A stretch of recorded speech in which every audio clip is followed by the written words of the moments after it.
everybody. Welcome to the L-5 podcast. We are back again with another movie review. Tonight, we're going to be discussing the new film by Pixar, Soul. Hello? What the? Wow! Oh my goodness! Oh my goodness! Help! I'm not done! Holy! Oh my goodness! This weird. The council. There's a soul missing. Let's go ahead and start this discussion and give our review for Soul. Brian, I want to go ahead and start with you. What did you think about the movie Soul? I don't know. What was weird is I didn't do a 17-minute review for this one. Yeah. We kind of watched this one separately and without, on our own. Yeah. But it was weird. It's definitely a very different Pixar movie. I didn't really feel like this one was necessarily as for kids as most of the Pixar movies are. Mm-hmm. And about every 20 minutes or so, it felt like we were watching a different movie. So something kind of happens, some kind of major thing happens along the way, every couple, chunk. And the story changes in a major way. And then they go back to another thing. So, the basic story is the character dies, has a tragic accident. Spoiler. Warning. And then it turns into a body switching movie, which caught me off guard. I didn't really expect it to be a body switching kind of movie. It didn't feel like it was going there. So when that was kind of a surprise. That's probably, that might even technically be a spoiler. I don't know. But as I was watching this, my feelings for it were kind of up and down. But on our rating scale, when we rate, we basically, we do 5 stars. And if we say 5 is I would buy it, or I'd watch it again, or I'd recommend it, and 4 is I would, buy it, or I would definitely watch it again, or I'd read it or something. 3 is I'm glad I saw it. 2 is you could do worse, and 1 is worse. Mm-hmm. So our scale is pretty rough, but I ultimately I gave it a 5, honestly, which wow. I was surprised. I rated it so high because I was having this weird reaction to it. But as an animated film that I really felt was more for adults, it was more for me. It's kind of an existential crisis kind of movie. It's really good for old people. I liked it. I gave it a 5. I'm not as excited about it as most Pixar movies. So that's kind of where it was different. But yeah, I was good with it. So I kind of want to piggyback on what Brian was saying. So after Corey and I watched this, we were talking about it, and he was saying how I guess he didn't get that Pixar magic that we're used to. Okay. And so what it dawned on me, and I think, Brian, this is what you said, and I totally agree, was this was not a children's movie. Like this is not Cars. This is not Toy Story. This had a very grown-up topic. It was grown-up things in there. I think the purpose of the cat and body switch, honestly, was to try to turn it into a little bit more child-friendly. Mm-hmm. And same thing with the little, I don't know what you want to call little spirits, the little souls, I guess, the little blue souls, was to try to give it a younger kind of feel to it. But I really don't think that's what it was. So I think that may be why there's kind of some weird feeling about this in terms of comparing it to other Pixar movies. Now, I'll be honest, when I first heard about this movie, it was because people were excited that it was going to have this was going to be their first Black lead. It had never occurred to me that Pixar didn't have one. I mean, because I'm thinking any of their characters could have been Black. I don't know that it mattered. So it was actually kind of sad that this is the first one, but at the same time, I was like, whatever. Now I'm not one of those people who's like, oh, it has somebody Black in it, so I like it. Not at all. but it was just interesting to me. That's how I heard about it. That's what people were saying, you know, that I was hearing. So I didn't really know that much about it. I didn't even know, and Corey can attest to this, that Jamie Foxx was in this at all. That's just how little I knew about it. When it first started, I was like, oh, Jamie Foxx is in this? I didn't know that. So what I did like about the movie is, and again, this is an adult thing, and I was telling Corey, now we all talk about, hey, where you go in the afterlife, right? But we don't talk about as much about the before, you know, other than, you know, we're here, depending on your beliefs, you know, we're born, but not how we get those personalities, how we get those certain traits and everything. And so I thought that was a very neat take on something I haven't really seen before in a movie. Like I said, we talk about what happens in the afterlife, which we didn't really get into here. You know, we saw going to it, but we didn't focus on that. We focused on the before. So I thought that was very interesting. I would love to delve into it more. I like the flat characters, you know, that were in there. I like that part. What I didn't like, and I've heard some of this, is again that whole turning the character into the cat, kind of dumbing it down. Like, guys, you picked a more mature subject to discuss. Don't dumb it down into kittens and whatever, because that was just kind of silly. It was unnecessary. But other than that, I thought it was okay. Like, I am not, you know, kids' movies aren't really my thing. I've seen them, but like, I'm not going to be repeating Toy Story and Cars and maybe Up. Now, Up is, but again, I felt Up had a little bit more of a mature theme going on, right? So I thought it was okay. So I would give it a 3 because I'm glad I saw it. Just so now that, you know, when people are talking about it, I know what you're talking about. But it didn't leave me, you know, I thought it was interesting. Like, I didn't think it was horrible. I didn't think it was the best thing I'd ever seen. It was cute. It was fine for what it was. So again, like we say, sometimes not 100% sure who the audience was really supposed to be on this. I don't think it's necessarily a kid's movie. Very good. Jeremy, you want to take it? Sure. I'm jumping right in. 3.5. But let me tell you about this movie. So I kind of agree with a lot of what Dana said. In the fact that this is not definitely a kid's movie. I didn't feel that it. And I kind of thought about, like, if I have my young cousins, would I sit here and have to explain to them these concepts? And then as the movie, as Brian was saying, as the movie went on, they got more advanced, more intermediate, more advanced. I was just like, I'm a grown man and I'm sitting here thinking about my life and how the timeline, you know, and I'm fairly young. So I thought about, how would I watch this with a younger person? And I came to the conclusion, I probably would have to have, like, hey, let's sit down and talk about this type stuff, because if depending on how young they are, they're not going to get some of that existential religion, theology, that stuff, like, is hard for even adults to comprehend. Mm-hmm. So that to me spoke to how, like, not difficult, but how advanced and how layered this movie is.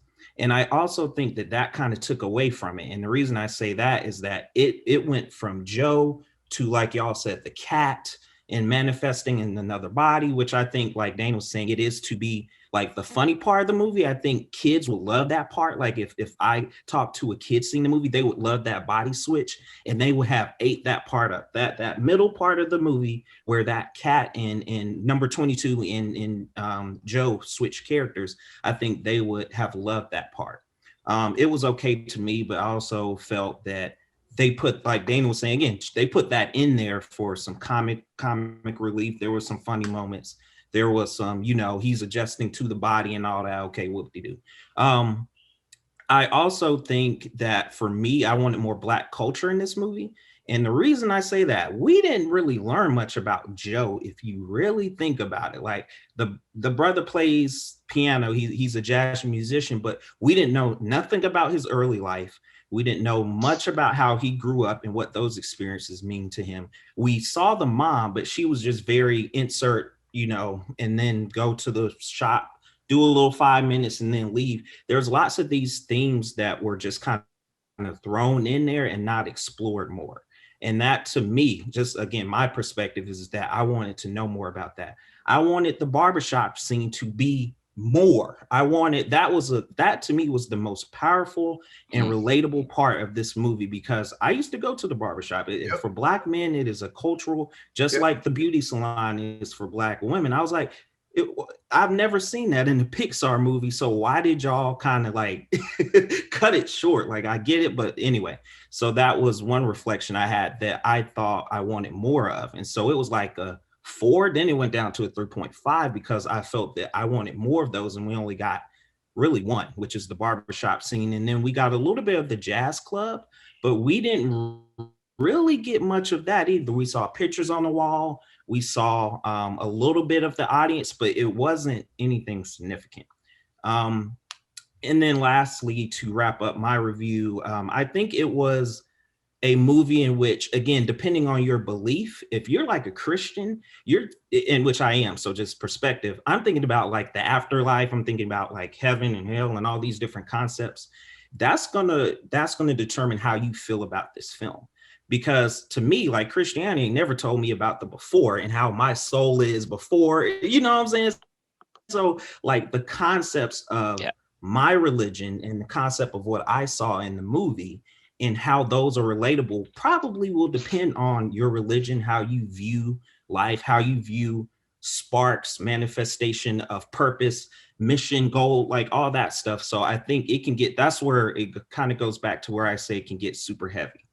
And I think that's a lot in the movie that I'm trying to feel and think, but this was like 90% think, like 10% feel. And that to me was kind of a lot. It was a lot, y'all. So 3.5 was where I stood. Again, it was like 4, and then it went down because I was wanting more of those cultural things that I think could have made the movie way more stronger. So yeah. Absolutely. I think everybody is hitting on pretty much the same points with this film. And so I'm going to kind of do what Jeremy did, and I'm going to go ahead and pull out my review. My score was a 3 overall. I thought it was enjoyable in certain aspects. I did not particularly care for Jamie Foxx or Tina Fey's voice acting. They were just there. They weren't like stand out at all. If someone was to tell me who the leads were, voices for this movie, I wouldn't be able to remember it, like, 2 years from now, 5 years from now, whatever. So that kind of took it away from me. I also felt like the animation was great. That's some of the best animation that I have seen Pixar do in a long time. Like, I thought the animation that they did in Moana was phenomenal with the water effects and stuff like that, and in Up. But this animation, there were times when Dana and I were watching it, we were going, is this like real? Like, some of this is like, this is like real people. So I liked all the animation they did with the New York scenes and a lot of stuff that they did in the afterlife before and everything like that. I thought all that was great. I agree with Jeremy. I think the barbershop scene was the best scene for me because of a cultural situation, stance, and things that I remember and things that I've experienced in my own life about going to the barbershop. That was really, really great. And I also agree with Jeremy that there is a lot of Joe that we don't know from before. We get a glimpse of it whenever he's remembering what his life was like, and we see pictures with him and his father and him at a baseball game and stuff like that, but we don't really know exactly what happened in his previous life. So I agree with Jeremy on the fact that I wish that there was more of that. But my biggest hang up about this movie is that it's just not that memorable. It's not a Pixar movie like some of the others where I'm going to remember certain things about this movie, like score or songs. Like, there's no songs in this movie. So, it's not anything that I can remember a soundtrack to. Like, let's say something from, shoot, now I can't think of it. But like, let's say scores from like Finding Nemo or Incredibles or the Toy Story. Ratatouille. Huh? Or the Toy Stories. Or the Toy Stories. Yeah, you got a friend in me. You know, it's like there's nothing like that in this movie, and I'm not saying that there has to be, but there could have been one from Joe, from him playing the piano or something like that I would possibly remember. So there's not and that. Corey, you have Jamie Foxx, who you have Jamie Foxx, who is an artist. Right. You know, he's a musician. He really knows how to play the piano. He could have done a song. He could have performed a song, and that would have been something to latch onto. But they didn't even do that. So there's a lot of things in this movie, or this movie in general, is just not very memorable to me. So that's number one. The number two thing is that I didn't really 100% understand what the clear message was from this movie. The message that I took from it was that you need to enjoy life. There's several things you can take from this. This is what I took. You need to enjoy life the way that it is now and appreciate the things that you have in your life now, versus always chasing after this dream, okay, and this goal all the time and not appreciating what you currently have. He kept looking forward, like, I want to do this, I want to do this, I want to do this. He had this goal in mind and wasn't appreciating the things that he had in his life currently, okay? So, spoiler, because we're talking about spoilers. So when he dies, and at the end of the film, he realizes that his life was so great, the afterlife gives him a chance to go back, okay, and do it all over again, or to fix it, or to appreciate it more. It's like he should have just died. Like, he should have stayed dead. We don't get, if we as a human species die, we don't get a chance to do it over again, right? And so we have to remember to appreciate the things that we currently have and our life that we have and the experiences that we're having each and every day, because we don't know when the last day is going to be. That's the message that I got from it. But I don't think that Pixar was clearly identifying what the true message was in this film. Because I've heard from other podcasts and I've heard from other things, they're taking completely different messages from this movie. So what really truly is the message from Soul? What did you guys take as the clear message from Soul when you saw it? So I think the best message in there was the one they said straight out about being a fish wanting to go into the ocean and not realizing you were already there, right? So kind of, because Corey and I talked about this, we were all over the place with what the movie was supposed to mean or whatever, but that is the main thing that I took from it, which again is why I don't think he should get to go back and relive his life, because basically I feel like people need to recognize that what you're doing to reach your goal, whatever it is, should also be celebrated too, right? So it's not just like when I find, like, I'll use losing weight, one of my favorite things. It's not just when you lose that 50 pounds to be celebrated. It's the 5 you lost. It's the 6 it's the 1 you lost. And so I think that's what he wasn't doing. He was always, I guess, harping to some degree on, I haven't gotten there yet, because what happens is what I feel like happened even with him is once you obtain that goal, I didn't see him that happy about it, right? So he got to perform and he did that. And in the moment, it was great for him, but after it's over, now what? Like, so because he didn't appreciate the milestones when he just did the overall thing, I feel like he just felt blah, like, oh, okay, now what, kind of thing. Right. But I felt like by letting him live, it is almost like a do-over. And I don't think that kind of, I felt like conflicted with what I thought this thing was about. You don't need to do a do-over, because all that time you spent chasing, that was you living. That was, you walking down the street, smelling the smells, that is living. That's to be celebrated. That's to be happy. So I wasn't, again, that whole thing about why he got to live on, I don't know. I wanted to say something real quick, Corey. You said something about it doesn't need a song. I think that's what the problem is here. It does. You can't have a movie called Soul that has no soul. Like, I mean, just regular.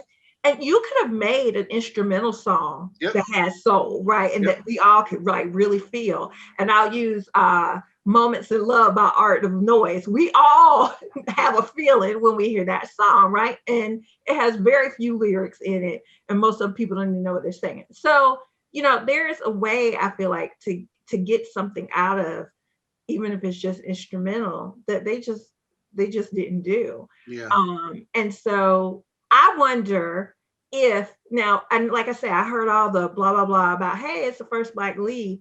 I wonder if that was the perspective of Pixar, because to your point, Jeremy, if that was, there should have been more quote unquote Black things, like the whole barbershop scene. You know how earlier I said any of Pixar's characters could have been Black? This character could have been white, except maybe for the barbershop scene, it wouldn't have made any difference whatsoever. And so that, to me, if you're trying to really say, hey, this is about a Black person with Black culture, you missed it on that. But I don't know that that's even what Pixar was going for. I don't know what their thought was behind That's a very good point. Because if you think about it, I'm not trying to bring in another production company, but if you kind of look at it like Spider-Man Into the Spider-Verse, that Spider-Man was half Puerto Rican, half Black. And you can clearly tell from the beginning of that movie that they push you into the culture, you know, of him living in the Bronx and him being Puerto Rican and half Black. And they infuse so much of that you can't deny where you're at culturally in that film. And I'm not sure that they did that 100% in this movie, but I liked some of the sub messaging that they had in this movie. Like, I liked when they were talking about lost souls, and they were talking about the guy who was working a job all day long, and he was just like bored being on the stock market, and his soul is like all off lost over here in the darkness. And then all of a sudden he has that moment of awakeness of going, I've been doing this all for how many years? I need to, you know, and he throws the death. Yeah, we've all had that moment, right? We've all had jobs or relationship. No, I haven't. Come on, Brian. Look. If you haven't had it before, that means it's your current job. See? Or in a relationship or whatever, like you have that moment of where you feel like, what am I doing with my life? Like, what am I doing in this relationship? Or what am I doing with this job? And then you have that moment of, I'm done with this and I need to do this something else. That was a great subplot or sub message in there that I did enjoy. That's kind of what I was feeling like when I was saying there were so many different movies here. Yeah. So many things were changing so much. So that's where those characters who were kind of lost souls, they were just, it was a much darker place that movie took us to. Yeah. And it was kind of sad. And Jeremy, when you're talking about the other scenes, more building on the character, the other scenes that were kind of missing from the barbershop were when the main character was more self-centered, you know, when he wasn't asking anybody about how they were doing or how they, you know, what they were up to. And he had to die in order to learn anything about this guy. Yeah. He didn't know anything about him. And then maybe that's kind of unrealistic in the situation, and there's a lot more back and forth when you really have a relationship at your barbershop with everybody. But he was in there like a stranger. Mm-hmm. And that seemed kind of weird. But that was really sad when I felt like that was a really sad thing, and where I don't think that kids would really get that, where he was really forced to look at himself and how he treated other people. Yeah. And how he wasn't really listening to anyone else or inviting anyone else to talk about themselves. And I think that there were a lot of little points like that just were peppered throughout this that they're just like. And those are the things that I did like. Those moments were great, but I just think overall it wasn't enough to push it above that, you know, middle grade necessarily for me. It's not like I hated it. I thought it was enjoyable at times. It's just it wasn't just, you know, memorable like some of the other Pixar movies. I mean, this is their 23rd film, and they've done a lot of other stuff that's better. And I'm not really trying to compare them or anything like that, but I do like to look at a lot of Pixar's whole catalog and just see where I would place this anywhere. I mean, it's like not everything they're gonna crank out is gonna spawn a theme park ride at one of their, you know, resorts or anything like that. Wouldn't that be fun? Let's all get on the escalator thing, the conveyor belt, and go into die. Listen, that thing stressed me out. So I have a question. I have a little question here. How? So the whole thing about figuring out your spark and your personality and everything that the character 22 was rebelling against so much. How much of that did you really feel like they were saying that everybody's kind of pre-programmed? Yeah. That's exactly what everybody. It's like their spark is pre-programmed. It absolutely is. And it's just like that. I I like the idea of the Inside Out, where your feelings are being personified, and they give voice to how you feel, and all of that. And that's kind of an interesting way to break apart your psyche and everything. But is now about the time when we want people to feel like you're pre-programmed at birth to be how you're going to be? But I think that's an interesting concept. I think you're pre-programmed with something like an interest, right? Yeah. Like you're not, but that doesn't mean you're going to be a singer. Like you're pre-programmed to enjoy music, right? Yeah. But I'm not mad at that, because I'm not 100% sure that maybe to think about it. Like we've got people, and we live in a much softer society now than when I was younger, but we have people who are like, I want to be a singer. I want to be a singer. And they cannot sing. Now, people will tell them, oh, you can do it. You just need practice. No, you can't. All the practice in the world isn't going to change the fact that you cannot sing. That's okay. Maybe there are other things you can do. But then you have people who come out of the womb like need no training whatsoever and just can all day and night. So are those people not pre-programmed somehow, way, shape, or form to be good at something, to be good as a singer? I mean, there are people who, I talk about my brother now, and this is a good thing. Raised in the same household, two totally different people, right? So it's not even just enough about, or, you and somebody you went to school with. I went to school with somebody, we were both in math class. One of us is good at it, the other one isn't. Where does that come from? And it's not just exposure. It's something else. So I can't help but wonder if there's not part of us that, I'm not saying that your destiny is necessarily written out, but to have a spark of something, maybe. I wasn't mad at it. I thought it was a very interesting concept. It is very so, I think one of the things about it that kind of rubbed me the wrong way was that they were throwing things out like they were like hobbies, like, okay, your sports, and it just seemed like kind of like a miss to me a little bit. And then ultimately at the end, where the spark is, I guess, a little bit more nebulous. Like I can't even remember, like you were saying, Corey, I can't even remember how they resolved that missing aspect of it. Like it's what I'm saying. I don't know what the spark was. What was it? Jeremy, what are you gonna say? No, I was just gonna say I'm glad that they acknowledged, like one of the counselor, Jerry, the counselor person, said there is no spark. It's just purpose. You just missed the whole point. But I'm glad that I get what you were saying, Brian, about the predetermined thing. But I'm glad in the movie that they acknowledged, like, that's not a thing. Even though we've been saying spark to you the whole movie, that is not a thing. Is actually purpose, is actually destiny.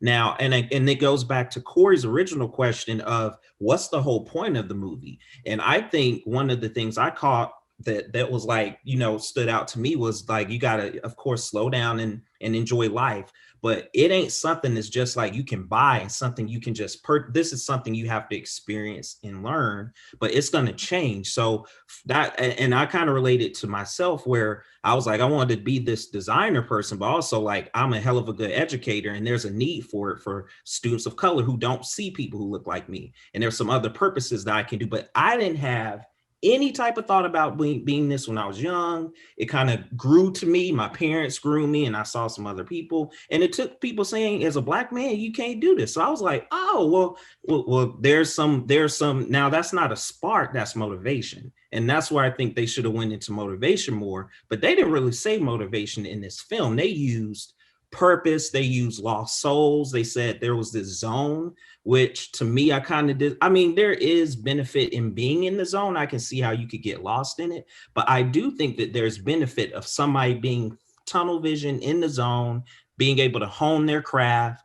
Like, to me, I was like, I like that. So to me, they put that in a negative context, and I was like, that could really be a positive. So some of the things that they viewed as negative pieces, I viewed as things that could really be strengths and positives for people.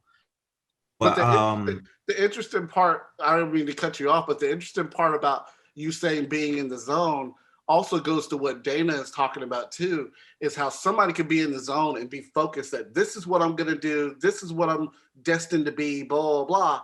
And it takes someone outside to go, you don't need to be in that zone. Like, you're not going to succeed in that zone, especially if you're going this way, or, you know, you're missing out on the fact that you have all these other things that you could be doing and could be successful at and have a purpose for, but you're so focused and tunnel vision on this one area in this zone. And it really takes looking outside and listening to some other people sometimes to really feel like whether or not this is what you're right.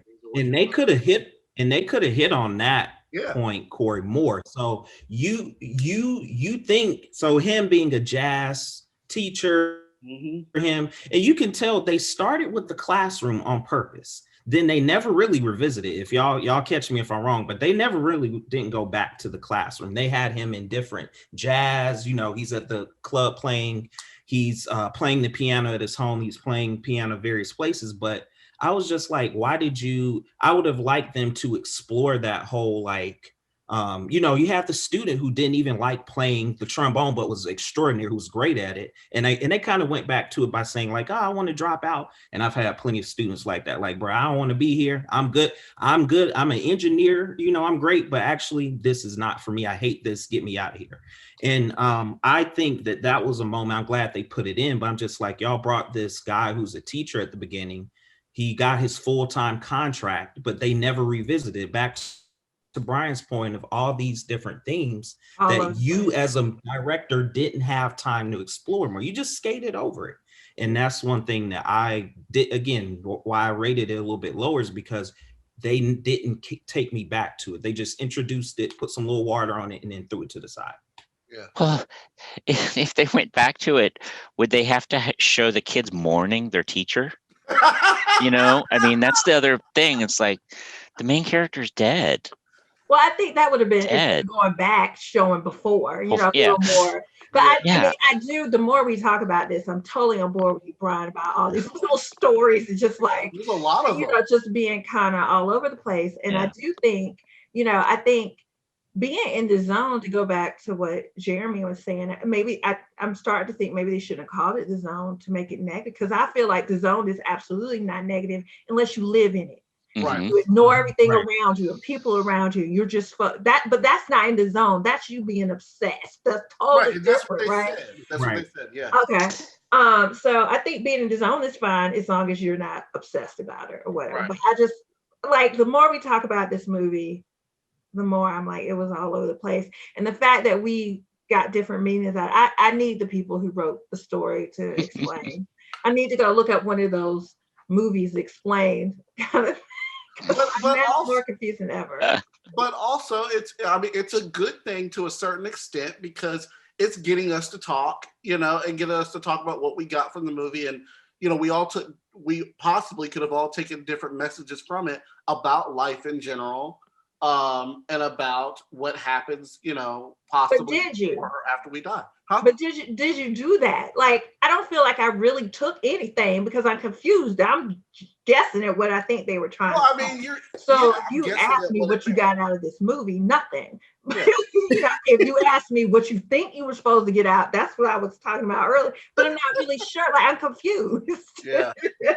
Well, let me tell you, there's some other people who, you know, outside of us and other podcasts and stuff that rated this thing so high, was like, oh, it had such great messaging and da-da-da-da. And I was just like, okay. I mean, I think it had, so it may have had great messaging, which is fine, but it was all over the place. And some of the messaging seemed to conflict with other things. So I feel like I want to, you said this early, Corinne, I want to be very clear. I did think from an animation perspective, this is one of the best animated movies by Pixar that I've seen. There really were times when I was like, wait a minute, have they mixed in some real scenes with this? So from that Yes. point of view, I would give them. They did, Brian. Are you saying? No, no, I agree with you. Okay. I'm agreeing. Like, okay. and that's that's what I mean about also multiple different movies, because the styles of animation are so drastically different. Right. Yeah, the jazz club in the shadows made it look like she was up there playing the saxophone. I was like, I'm tripping. It was. And I'm glad I don't smoke it. Yeah. Even some of the I'd give it a 5. So I would be one of the but if I look at the movie in its entirety, then that's where it starts to break down for me. So, I think, and this is probably with any movie, right? Where you are in your life will probably dictate how you feel about this, right? Yep. So people who feel very strongly that they understood and what was going on and they got meaning out of it, that's where they are in their lives. I'm apparently in the confused stage, and that's okay. We are all in different stages, different places. And this does kind of reflect back on my personal life, because as Corey knows right now, I'm involved in going through a journey, my spiritual journey, and doing things like this, which is why I thought this concept was interesting. But it also, to me, left me confused because it didn't really, to me, write it out clearly. What is it trying to say or be? But that's because of where I am. So I can see somebody else feeling differently about it. But for me, it would still be a 3. That's the great part, and the great thing about film is that it can be relatable to so many different people. And one person can like it because of one thing, and another person may think it's the best thing in the world because it's very relatable to them. So I totally agree with what you're saying. And to piggyback on what you were saying about some of the best animation, there was that scene, the barbershop scene, we'll go back to it again, where some of those characters, the way that they were drawn, I was like, these look like people that I know. The guy who's actually cutting his hair, he looks exactly like someone that I know, and he actually used that picture. So before I saw this movie, he took a screenshot of that guy and changed his profile picture to that picture. And I texted him and was like, that's amazing. What app did you use to animate yourself? And come to find out, it was a screen grab from this movie. And I did not know that. And I put the 2 to 2 side, his real picture and then the animated picture, and they look just like him. And I'm like, that's really cool. That's detail in there in the animation that they did some homework, and they did a really good job, I did like when the Terry, I'm not gonna call him the evil character, but the guy with the abacus counting the souls. Oh yeah. And he trapped the wrong brother, and that brother was like, that took me out. Great. That was great. Just throw this guy in here, and the little soul was dangling. Like, who the hell? This is when I wish we had the Discord, because I would have ate that up. I said, I would have done that. I would have been like, who got me? That was great. I thought that was really great. But see, that can, you know what? Think about it. I'm just gonna sound crazy when I say it. But think about it, if they had used that with someone who was doing something really bad, like who was a burglar, let's say, or something like that, or was a drug user or something, and they reached their soul out, and then they're going, oh my God, I need to stop what I'm doing. Like, the afterlife is telling me that they're going to come get me. I'm going to clean up and change my way. A little thing of them cleaning themselves up real fast. It could have been funny. It would have been theme 25 in the movie. That's okay. Yeah. We're already doing it anyway. Right. It could have been anything. That was a funny scene. He's still freaked out. Go ahead. What did you say, Jeremy? No, I was just gonna say, like, he was literally scared. He dropped his food and he running. I'm like, that's real. We all would be so scared. Good. It was so good. And then I have one last quick thing. What happened to 22? Can anybody tell me what happened to her at the end? Yeah, she's on Earth in her baby body, wherever she is. But I would have loved to have seen where she ended up, because we didn't know we never found out what her spark was or what her purpose was. And then we don't know exactly where she ended up, like what body she ended up in, what she decided to do. Wait for Soul 2. Yeah, It'd be it's Soul about her 2. life. And then, yeah, I mean, I would have liked to have seen what happened to her. I was going to ask you, Corey, as a counter question, did you like the ending? Because I did not really like the ending. It was not strong enough for me. So I was going to ask a question to you, which is, did you like the ending? Because I did not. No, I didn't like it either. I didn't. Again, it goes back to I didn't really understand exactly what they were trying to tell me. I didn't like the fact that Joe got a second chance. I didn't know what happened to 22, and then it just, I don't know, it just didn't do anything. It didn't do anything. We were watching the whole credits. I was like, maybe they'll tell us something in the credits. Nope. So I didn't know what happened. I didn't understand that whole ending at all. Yeah. Anticlimactic. yeah. So I have something. Here's what I wish Pixar had done. So, in the Lost Souls scene, you get the really cool imagery of the folks just sort of wandering around, shrouded in the darker characters there.